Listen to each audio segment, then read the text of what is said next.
The federal government's special envoy to fight anti-Semitism, Jillian Segal, has recommended stripping funding where possible from broadcasters, universities and arts institutions who fail to fight anti-Semitism. Now, the suggestions form part of the envoy's plan to combat Jewish hate. Prime Minister Anthony Albanese says he'll consider the report's proposals. Jillian Segal joined me a short time ago. Jillian Segal, welcome to Afternoon Briefing.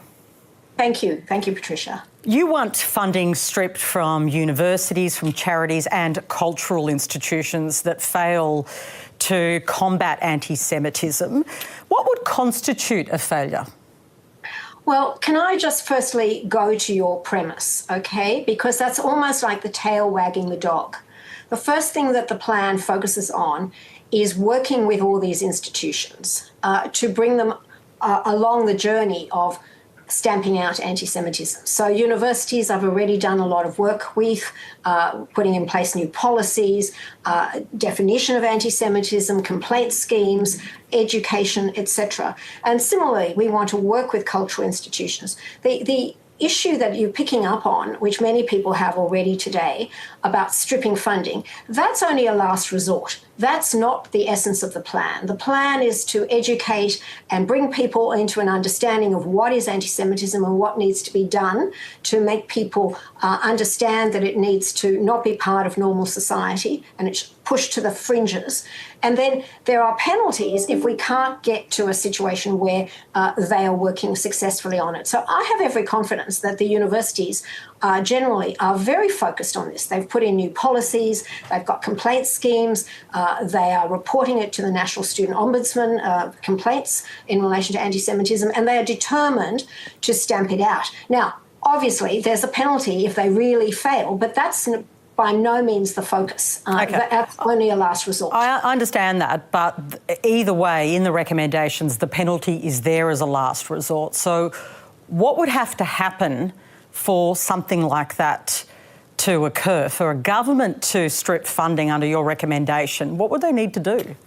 Well, I think the next step that I'm going to put in place is what I've called in the report a report card, rather like students have at school, a report card. So we'll be looking at what universities should do as best practice.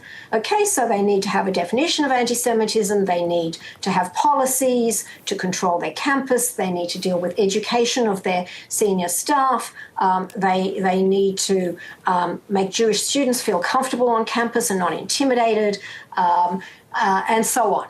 Vibrancy of Jewish activities and other activities, interfaith activities and so on. And I suppose what could happen is if a university absolutely refused to engage in this. I mean, the whole point of a report card is to say, you're doing this well, but not that, can you improve? And to give people time to improve, because we're on a journey here. And so the only instance I can imagine in the medium term would be they say, absolutely not, we refuse to engage with you, the envoy, we refuse to engage on anti-Semitism. That's where I think we would find seriousness. And that's not the case. I've received very positive encouragement and cooperation from all the universities I've engaged with. It is a serious consequence nonetheless. One of the criticisms of the plan that I've heard so far is that it essentially conflates an anti-Israel view with anti-Semitism. Do you think they are the same thing, that to criticise Israel is to be anti-Semitic? No, absolutely not. And it doesn't do that. I completely push back on that.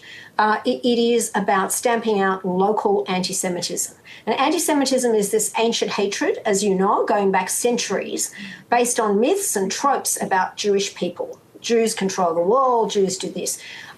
Modern anti-Semitism, of course, we have anti-Semitism against Jews as a religion going well back, and then in the times of the 1930s in Germany, we have it as a race. And then we do have more modern anti-Semitism, which is anti-Zionism. So the plan does not conflate them in any sense, and it doesn't even deal with Israel. It doesn't mention Israel other than the fact that anti-Semitism is the IRA definition. Well, you just mentioned, though, because this is at the heart of this, you mentioned anti-Zionism, and clearly there are people who say they have the right to be opposed to Zionism. Does this plan say that people don't have a right to be anti-Zionist? Yeah, the plan doesn't deal with Zionism. I mentioned it as the modern form of anti-Semitism, but it doesn't expressly deal with that because we're trying to deal with how it is manifested in Australia and how we need to stamp out the hatred and the expression in the violence against Jews, as we've seen. So obviously, and if you look at the IRA definition, which is what the plan references, and that's the only reference to Israel, if you wish to criticise the government of Israel, the policies of Israel, in the same way as you would criticise policies of Australia or the policies of Russia or the policies of any other country, you're absolutely free to do that. That is our democracy, and people must have that right. But if you are talking about saying that Israel has no right to exist, imagine people saying, well, the policies of Australia are so bad, Australia should have no right to exist. That is what... Well, some people do say that. I mean, there are some activists who do argue that. There are people, for instance, who believe there should be one state of Jews and Palestinians with equal rights. That is a view. I'm not expressing that view, but that is a view of many. Do they have the right to say that? Because that is essentially saying a different form of Israel should exist. Well, I think a lot of that depends on context, and I'm not about to distribute today guidelines on anti-Semitism, because I think one has to look at the IRA definition and you have to look at the context. But basically saying Israel has no right to exist, basically saying that all the Jews in Israel should be wiped off the face of the earth, that is anti-Semitic. Now, where the line gets drawn between, I think that the solution to the Middle East is not the government solution. I mean, the government and the Prime Minister today was very strong. A two-state solution, that is something that is part of Australian foreign policy. That is our position. And Israel has the right to exist within secure borders. Yeah. But that is not the issue. The issue today is about stamping out anti-Semitism that has infiltrated our society, where Jews don't feel safe to walk down the street, the kids don't feel safe in school uniform, the Jews are not safe to go and pray in their synagogues, they're not safe to go and dine in their restaurants. And that is eating away at our society and our democracy. And it's that we need to stamp out. And that has infiltrated community organisations, online media, etc., and that's what we need to change. With the support. Is it targeted though at the pro-Palestine movement, or is this also a broader policy that talks to neo-Nazis who are very much anti-Jewish? I mean, that's been the critique, that it's too focused on that protest movement rather than broader anti-Semitism. The Jewish Council of Australia, for instance, have described some parts of this plan as dangerous. What's your response to their critique? Well, I think their critique is obviously not one I agree with. I think that the plan is broad-ranging, has many initiatives, picks up, it deals with anti-Semitism across the board. I mean, that's the thing, that it's a shape-shifting thing. As I said earlier, it takes many forms, and people need to understand what that is. A lot of people, I've had a lot of feedback, and we've done research, that they don't really know what anti-Semitism is, and they're disturbed by what's happening in our country. Australians want to have a harmonious community. We've always seen ourselves as a very positive multicultural country, and they want that to be re-established.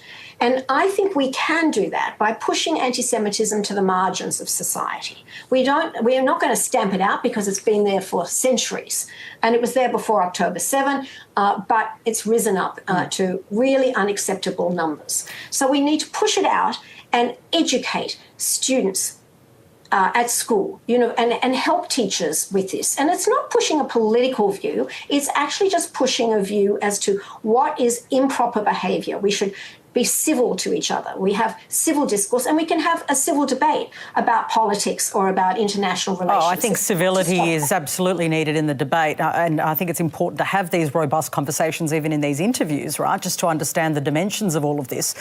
You want a new role for the envoy, the role you play, to encourage media organisations to avoid accepting false or distorted narratives. So what is a false or distorted narrative? Are you referring to the settler colonial view of Israel? Is that what you think needs to be stamped out? Well, I mean, the plan is, I think, quite ambitious and aspirational. And it's my plan, okay? It's not necessarily a particular government's plan. Government has to support me in it. And institutions like media organisations have to support me as well. And my intent is to work with media organisations. I'm not sitting in judgment. I'm not the regulator or anything like that. I want to talk to media organisations, and I've started the conversations with various organisations. How are your reporters thinking about things in relation to the Jewish community here? I'm not interested in acting as a control a control body, but I just, how are you checking things? What stories can we think about together that create a positive environment for the community? So it's meaning, I think media organisations are very powerful and very important in setting the culture of the country. And I think they can be helpful in stamping out hatred. And what do you say to those who fear that it will have a chilling impact on free speech or the media's role in for instance, scrutinising and telling the story of Israel's actions in Gaza at the moment, because that has been at the centre of a lot of this. People feel like it's about censorship of that. Is it? Well, I think that they should not be fearful. I would say don't be fearful. This is not a plan that sets up a police state or anything like that. This is a plan to create an environment where the whole community comes together, where leadership is shown by governments, but by media organisations, by society leaders, by business, to say civil debate is what we're about. Understanding, information, no question. This is not chilling our democracy. It's in fact trying to enhance our democracy, because if we don't stamp out anti-Semitism, the Jewish community is fearful, but it's not only the Jews now, but other minority communities will follow. So what we have to do is make it a safe place for all. And I think that is a great positive for our democracy. So I would say don't fear, join in and put your shoulder to the wheel to stamp out anti-Semitism. Okay. But will there be a role, for instance, for people who might be very much passionate about the issue of Palestinian statehood, to be able to express those views in arts organisations or universities without fear of retribution? I think absolutely. People can express their views in an appropriate way. So organisations will have their own codes of conduct where people can express their views, etc. And I'm not talking about any impact or chill on that, but it has to be respectful of others.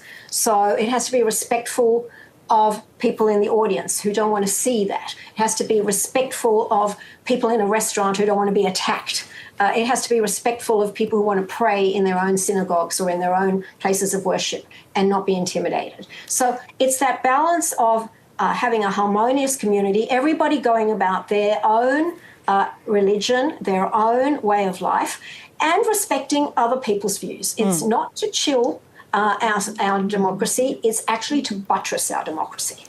On migration, there's an interesting part of your report that I've read over, that you want to screen people and facilitate visa cancellations when it comes to anti-Semitism. Can I just say, what it says about that is absolutely what is done already. Well, I was about to go to that. This is why I'm interested in this, because I had the Home Affairs Minister on this show only last week saying that he'd actually cancelled the visa of Kanye West on the basis of his anti-Semitism and his Hitler song. So doesn't it already happen under existing laws? It does. Yeah. No, it does, exactly. And there's a number of other things in the plan that already have been put in place. When we talk about laws and law reform, the federal government and the state governments have already made significant moves to strengthen laws. So it's a holistic plan, and it's a plan that coming from the envoy, it's my plan, and it's saying if we do this and we look how these laws are going, or we look how immigration is working, it might be absolutely fine, okay? If it needs tweaking, then let's tweak it. Let us put everything under the microscope together in a cohesive whole, in a cooperative way, and see if anything needs changing. Now, for example, on the immigration side, I think the law is there and what the government does is there, but maybe there should be some further training in relation to those people making the decision about what is anti-Semitism. That's all. I just want people to be informed. Now, one of the things that the opposition has said is that the government hasn't adopted the recommendations and they need to provide clarity on their positions. You stood next to the Prime Minister today and Tony Burke, the Home Affairs Minister. Do you feel like they lack clarity? Well, I think, it's my plan. Can I just say it's the envoy's plan? And it's a whole series of actions that I am going to undertake with my team, but I need the support of a whole lot of people, including government. And what I heard the Prime Minister say was, the words that I articulated was, I thanked him and Tony Burke for their commitment to work with me to help deliver the plan. And I think that is a great deal of support. There will be some differences. There will be things that I want that the government, asks me to think again about or to amend. That is in the nature of a plan. It is a series of initiatives, but also something that's not set in concrete anyway. I will have to adjust the plan in light of changing circumstances. It's a plan not just for now. There's no silver bullet, unfortunately. We have to work, as Tony Burke said, we have to work, and the Prime Minister, we have to work very hard together on it for a number of years. This is a change in society. We've allowed anti-Semitism to infiltrate our community and our culture, and to actually move it to the unacceptable margins is going to take time and effort and a holistic approach. And I think the Prime Minister says, I'm committed to work with you on it. That doesn't mean every last recommendation is cast in stone. And I am more than happy to hear and to learn, indeed, about how some of the recommendations or actually initiatives by me might need to be tempered or amended. And that is fine. That is the realistic way we're going to bring about change. Jillian Segal, you've been really generous with your time. Thank you so much for joining us this afternoon. Thank you, Patricia. I really appreciate being able to convey my thoughts to you.